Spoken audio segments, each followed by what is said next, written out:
Bismillahirrahmanirrahim. Assalamualaikum warahmatullahi wabarakatuh. أبناء الطلاب، في هذا اليوم إن شاء الله سنتعلم عن المادة الجديدة تحت عنوان فعل المضارع. قبل أن نبدأ درسنا اليوم هيا بنا نقرأ البسملة. Bismillahirrahmanirrahim. Anakku, hari ini kita akan belajar materi baru yang berjudul adalah fi'il mudhari', dan silakan simak video berikut ini. بسم الله الرحمن الرحيم. أبناء الطلاب، إن شاء الله في هذا اليوم سنتعلم المادة الجديدة تحت عنوان فعل المضارع. Baik anak-anakku, hari ini kita belajar materi baru dalam bahasa Arab disebut dengan fi'lul mudhari'. Oke, apa itu fi'lul mudhari'? Fi'lul mudhari' adalah kata kerja yang sedang berlangsung. Kalau dalam bahasa Inggris disebut dengan present tense. Misalnya saya sedang makan, saya sedang membaca, saya sedang minum, dan seterusnya. Oke, sebelum Abi memulai, perhatikan dulu bagaimana perbedaan penggunaan bahasa dalam bahasa Indonesia, bahasa Inggris, dan bahasa Arab. Dalam bahasa Indonesia misalnya, ketika kita mengatakan saya membaca, ini subjeknya saya. Kemudian kamu membaca, subjeknya kamu. Dia membaca, subjeknya berubah-ubah, tapi perhatikan kata kerjanya sama, membaca, membaca, membaca, tidak berubah sama sekali. Ya, perhatikan lagi dalam bahasa Inggris, ketika kita mengatakan I read, subjeknya I. You read, subjeknya berubah menjadi you. He atau she read. Ya, tapi perhatikan kata kerjanya, read, read, read, tidak berubah sama sekali. Jadi ada persamaan antara bahasa Indonesia dan bahasa Inggris. Tapi perhatikan anakku dalam bahasa Arab, ya, ana atau saya, ana akra'u, anta takra'u, kamu membaca, huwa yakra'u, dia membaca, ya. Tapi perhatikan kata kerjanya, ya. Kata kerjanya akra'u, anta takra'u, huwa yakra'u. Lihat, beda subjek, beda kata kerja. Beda subjek, kata kerjanya beda. Beda subjek, kata kerjanya beda. Tapi dalam bahasa Inggris subjeknya beda, tapi kata kerjanya sama. Begitu juga dengan bahasa Indonesia. Oke, hari ini kita akan coba mempelajarinya. Yang pertama adalah dalam fi'il mudhari' dibagi dua. Ini disebut dengan fi'lun, kata kerja. Ada disebut dengan ismun atau kata benda. Hari ini kita coba dulu kata kerja, fi'lun atau kata kerja. Kita akan mempelajari beberapa subjek dalam bahasa Arab. Bahasa Arab itu ada sekitar minimal 14 subjek, ya. Ana, anta, antuma, antum, anti, antuma, antunna, huwa, humma, hum, hiya, humma, hunna, ana, nahnu. Hari ini kita akan mempelajari minimal 3 saja subjeknya. Yang pertama ana, yang kedua anta, yang ketiga adalah anti. Apa itu ana? Ana artinya adalah saya. Anta artinya adalah kamu. Anti artinya kamu. Loh, kok sama? Perbedaannya, kalau anta adalah kamu laki-laki, sedangkan anti kamu perempuan.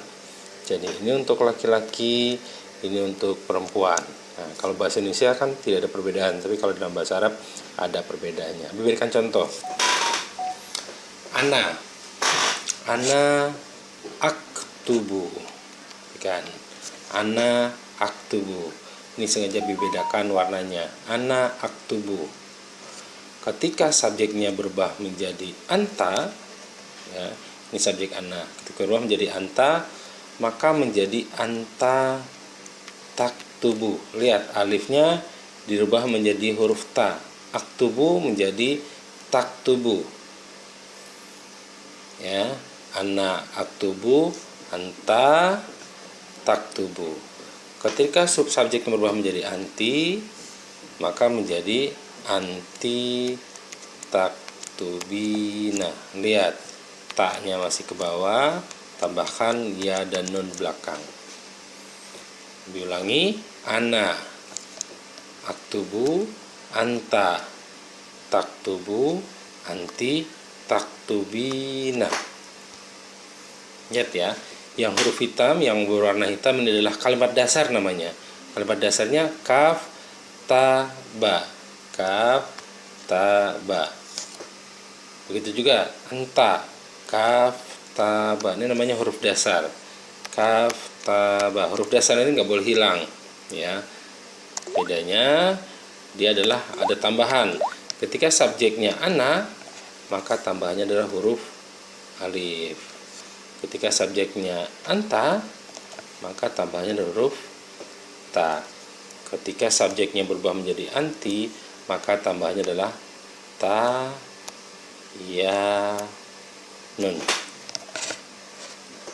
Oke, kita coba satu lagi. Berikan contoh kalimat. Ya, ana ashrobu. Lihat, ana ashrobu berarti kalimat dasarnya apa, nak? Kalimat dasarnya adalah shin, ro, ba. Itu kalimat dasar namanya. Karena subjeknya ana, maka ada tambahan huruf alif depannya. Ana ashrobu. Lanjut, ketika berubah menjadi anta, maka berubah menjadi anta tashrobu. Lihat, huruf dasarnya apa berarti? Dasarnya shin, ro, ba. Ya. Tambahannya adalah ta. Alifnya dirubah menjadi ta. Ashrobu menjadi tashrobu.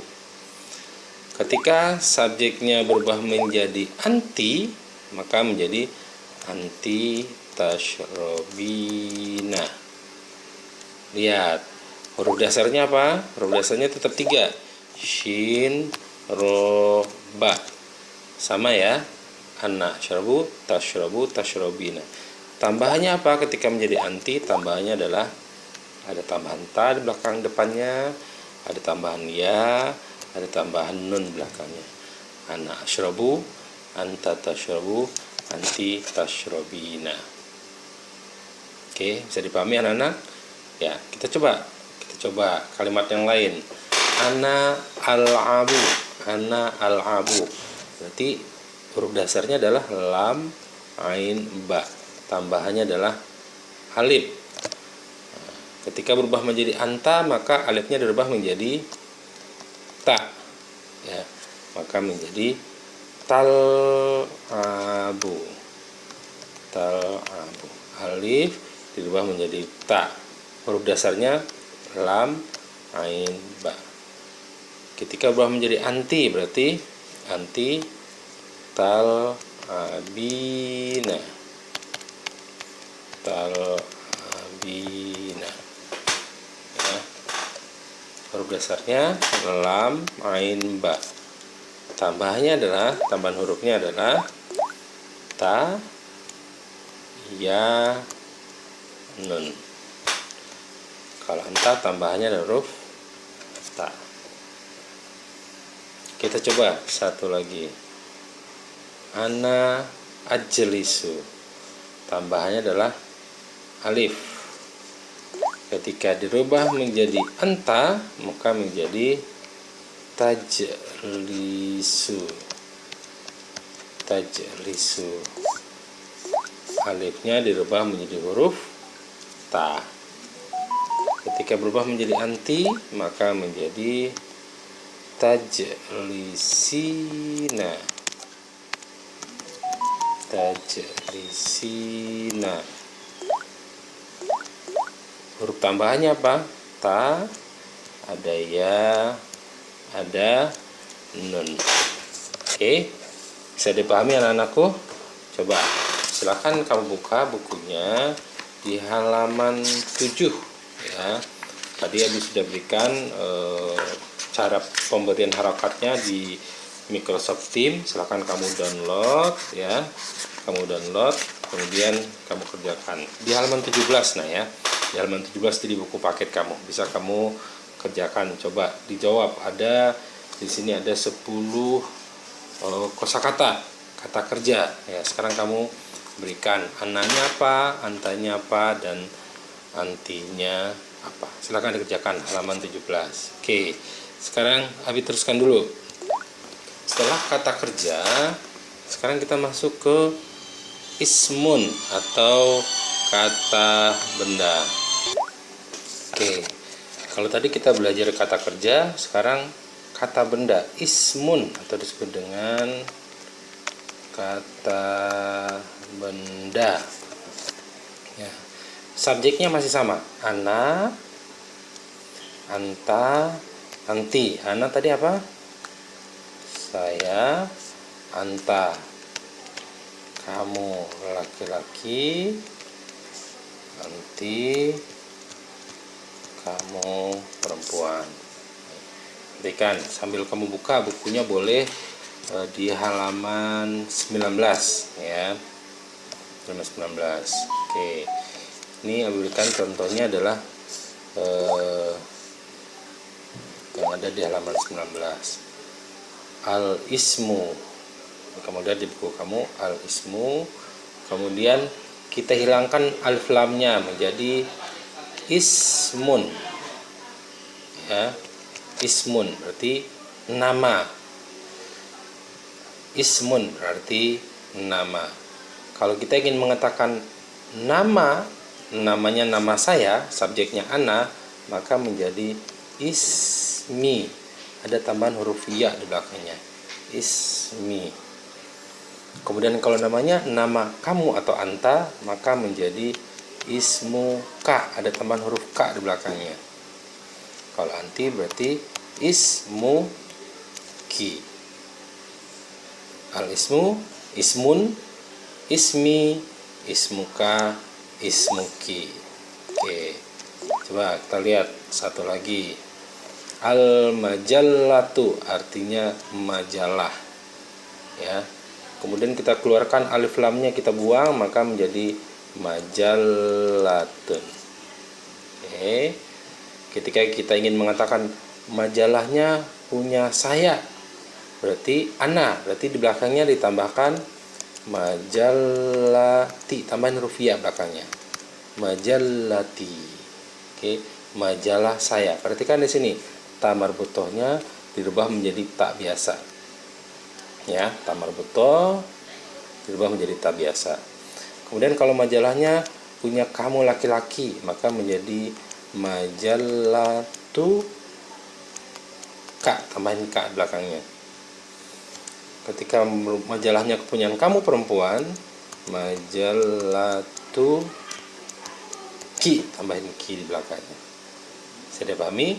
Kalau ana ditambahin ya di belakangnya, anta ditambahin ka di belakangnya, kalau anti ditambahin ki di belakangnya. Sekarang kita coba satu lagi ya. Al-faslu artinya kelas. Pertama kita hilangkan dulu alif dan lamnya. Alif dan lamnya kita hapus, maka menjadi faslun. Oke. Ketika kelasnya punya saya, kelas saya, maka menjadi fasli. Ada tambahan ya di belakangnya. Kelasnya kelas kamu anta, maka menjadi fasluka. Kalau kelasnya punya kamu perempuan, maka menjadi fasluki. Perhatikan di sini, ana tambahannya ya, anta tambahannya ka, anti tambahannya ki. Silakan kamu buka buku kamu di halaman 19, itu ada contohnya. Coba kamu kerjakan biar kamu bisa ya. Latihan, silakan dikerjakan latihannya. Oke, sekarang bagaimana kalau dalam bentuk kalimat? Nih, kasih contoh ya. Ana aktubu, saya menulis pelajaran saya.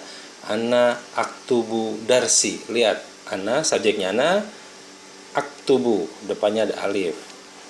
Darsi, belakangnya ya. Berarti ini adalah kata kerja, ini adalah kata benda. Oke. Ana aktubu darsi. Ketika subjeknya berubah menjadi anta, aktubu menjadi taktubu. Darsi menjadi darsuka. Tadi ya berubah menjadi ka. Begitu juga kalau subjeknya kita rubah menjadi anti. Lihat dari depan, anna aktubu, anta taktubu, maka anti taktubina. Tambahan ta, ya nun. Darsaka menjadi darsuki. Ya. Sekali lagi perhatikan, anna aktubu darsi, anta taktubu darsuka, anti taktubina darsuki. Perhatikan. Coba lihat contohnya. Kasih contoh lagi biar bisa. Ana amsahu saburoti. Saya menghapus papan tulis saya. Perintahnya dirubah menjadi anta. Kita lihat. Kita lihat dulu soalnya. Ana amsahu ini masuk kelompok kata kerja atau kata benda nih kira-kira? Ya betul. Ini adalah kata kerja. Kenapa? Karena ada alif depannya. Ana depannya selalu ada alif. Saburoti berarti ini masuk kata benda karena ada kepemilikan ya di belakangnya. Ketika subjek berubah menjadi anta, maka menjadi ana amsahu. Kalau anta depannya ganti dengan ta, benar. Maka anta tamsahu. Ana amsahu, anta tamsahu. Saburoti. Ketika anta, maka menjadi saburota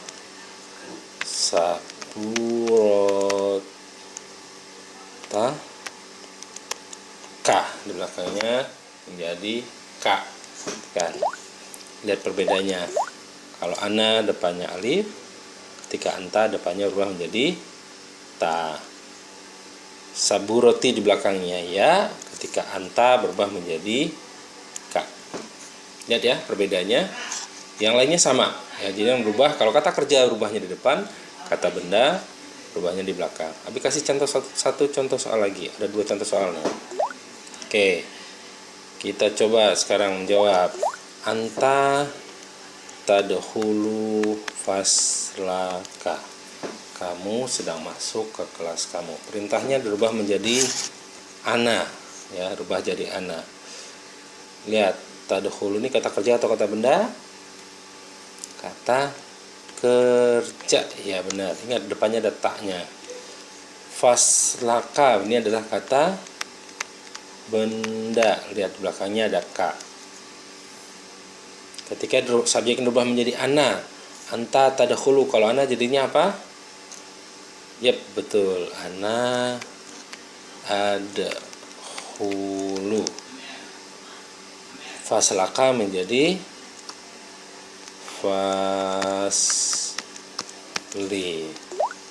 Perhatikan, kita cek benar nggak jawaban kita. Anta depannya ta, kalau ana depannya a, benar. Anta kata benda di belakangnya ka. Faslaka, kalau ana menjadi fasli. Ini faslaka menjadi fasli. Itu jawabannya benar. Ya. Oke, satu soal lagi. Anti, oke, berubah dulu sebelumnya. Anti taftahina babaki. Kamu sedang membuka pintu. Ya, sekarang berubah menjadi anta. Ya, kalau anti taftahina, taftahina adalah kata kerja, babaki adalah kata benda. Sekarang kita coba. Anti taftahina, kalau anta menjadi, ingat taftahini kalimat tambahannya apa? Ta ya nun, huruf dasarnya fataha. Maka anta menjadi taftahu. Babaka menjadi baki. Perhatikan, anti tadi, anti tambahannya kata kerja adalah ta, ya, nun. Sedangkan subjeknya anta, tambahannya adalah hanya ta saja. Kalau kata bendanya babaki, ya, ketika anta, ini salah nih, babaka, ya, babaka, habis salah tadi. Oke, sekarang kalau coba kita simpulkan, bagaimana sih kesimpulan materinya? Nih, kalau subjeknya ana, ya, subjeknya ana, maka kata kerjanya, khusus untuk kata kerja, maka di depannya a, kalau anta di depannya ta, nanti depannya ta, ya, nun. Ini khusus untuk kata kerja. Perhatikan kalau dia kata benda. Kalau kata benda di belakangnya, ingat ya, di belakangnya itu adalah huruf ya. Sedangkan anta di belakangnya ada huruf k, ya. Sedangkan anti di belakangnya huruf ki, ya. Oke. Anak-anakku, demikian sekilas materi tentang fi'lul mudhari untuk subjek ana, anta, anti. Ya, setelah ini akan kita coba latihan, ya, latihan bagaimana menjawab soal-soal yang ada di buku. Baik, cukup, terima kasih. Assalamualaikum warahmatullahi wabarakatuh.